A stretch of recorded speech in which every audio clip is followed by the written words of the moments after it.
On Tuesday, after the search was concluded, Inspector Otieno, Maxwell Otieno, who is one of the investigators, said, since we have not concluded our work, we require the keys of the house. Up until then, the appointees or the servants of Sarah had the keys of the house. And the watchman had the keys to the gate. And there were no policemen. And on that day, on Tuesday, they demanded the keys of the house. And they were given the keys of the house. Only God knows what they did with the keys on that night. We, however, know that Inspector Otieno, in the presence of George Ouma and Eva Kala, said to the two gardeners who were looking after the premises, you will stay in your house, some SQ, and you will not come out no matter what you hear. You will stay in your house. These two boys, pictures of whom I have, are young boys from Nyeri. Just show me the picture of the policeman who slept here. Pictures from Nyeri, and I don't think they would have dared step out of their house on Tuesday.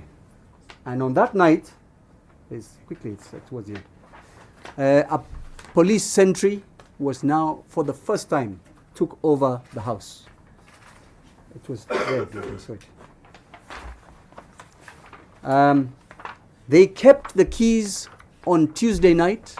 They told the watchmen not to, the caretakers, not to step out of the house. I saw it here. And those boys did not step out of the house. On Wednesday, they carried on with the search. I've already told you. And then they reached the point where they said, we will not finish today. And the two places, 1% of their search had not been concluded, was the corner where they found the body yesterday and the opposite corner. And I've told you, those places were not searched. They could have searched them. They didn't search them. They could have searched them in the presence of, I just gave it to you, a policeman sleeping on the, that one policeman. They could have searched the place, they did not. Now I move fast forward. Tuesday, and that day, as my team was leaving, the premises were taken over and an armed policeman was left to guard the premises. This is the same day Maxwell Otieno tells the two boys, don't come out of your house no matter what. Wednesday, there's a search, it stops, 2 points are not searched, they go away. Thursday, we're in court. Friday, yesterday, at about 2 o'clock, my team had an important meeting in the Kiambu area, discussing this case with some people. And about 2:40, my colleague George Ouma decided to call those caretakers, find out how if everything was well. And they called Ernest. Jesse. No, who did you speak to? Jesse. And Jesse said only 2 words, Wako Hapa. Wako Hapa. And then his phone was snatched away. We realized something was wrong. We turned our car and started driving towards Lower Kabete. We then called Inspector Otieno. Initially, he didn't pick the phone. Eventually, he did. We made small talk with him, asked him, when are we going for the mental assessment of Sarah? He said, well, some other time. And then he seemed to consult somebody and then said, you know, I'm proceeding to your client's home. Why don't you come? I said to Mr. Otieno, how do you proceed without us? How do you proceed without Sarah? He said, but we are going there. What for? You come if you want. He didn't know we were quite close. We got to the house. We found the gate closed except for a small opening. And in a classic case of gate crashing, we went into that compound. When I say gate crashing, we went, everybody became as small as me, and we went through the gate. There was a small opening. and we went down to the garden, and we found the scenes of crime officers, more than they were the first 2 times, all clearing the corner, removing this debris from that place. They knew exactly what they were looking for. We had an altercation with Mr. Kuria and Mr. Mumo of scenes of crime. Said, do you have a warrant? No. Why don't you ask us to accompany you? It's not important. Why are you doing this against the law? They said, wachana na sisi, tunafanya kazi yetu. They carried on. It was focused. They knew exactly what they were looking for. I should tell you this.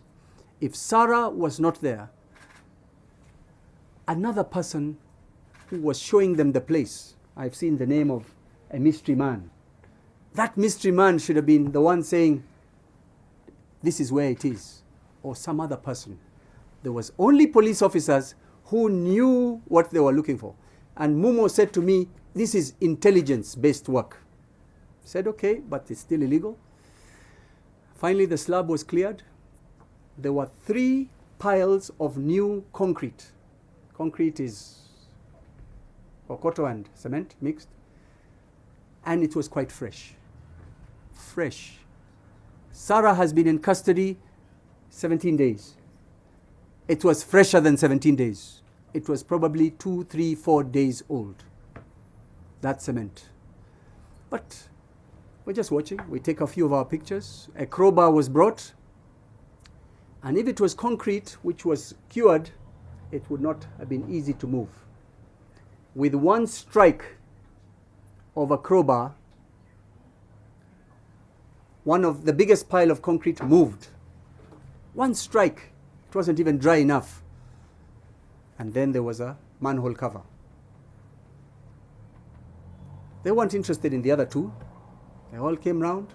Pictures, pictures. Then they got a crowbar. They opened it. Everybody had a torch. I don't know why they knew they needed a torch. And they looked in the hole. We also looked in the hole.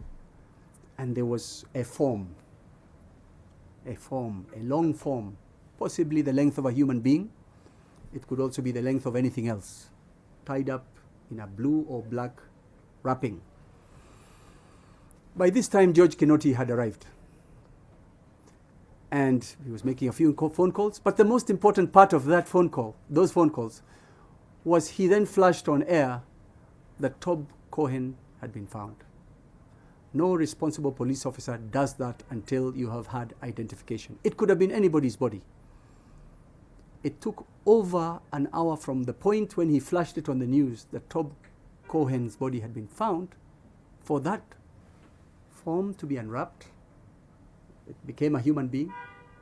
It became a Caucasian, because we could see from the arms and legs, feet. And finally, when the face was opened, it had a shroud. It was a white person. I didn't recognize the face, but then Gabri, the sister, is called, and I believe she's the one who identified it. How come they knew it was Tob Cohen? How come they knew where to look? That is a question that we'll be very interested in. He was asked by somebody on NTV last night, Mr. Cohen, Kinoti, why did you conduct this search without the defense or without the suspect, Sarah? He says, I don't have to. Nobody tells us how to do our work. We'll meet in court. Wrong answer. That's not the right answer. The right answer is, maybe it was an emergency, maybe whatever it was they were trying to recover was going to be washed away by the sea, so they had to grab it. Nothing could have changed. They had secured the scene. They could have brought Sarah. They could have brought us. And we could have confirmed that, yes, this was a genuine search and not a frame-up or planting evidence. We watched them. We heard a police officer giving a police doctor giving a theory. He must have been tied when he was alive. He must have been this. He must have been... Well, he probably will hear that more of that in court.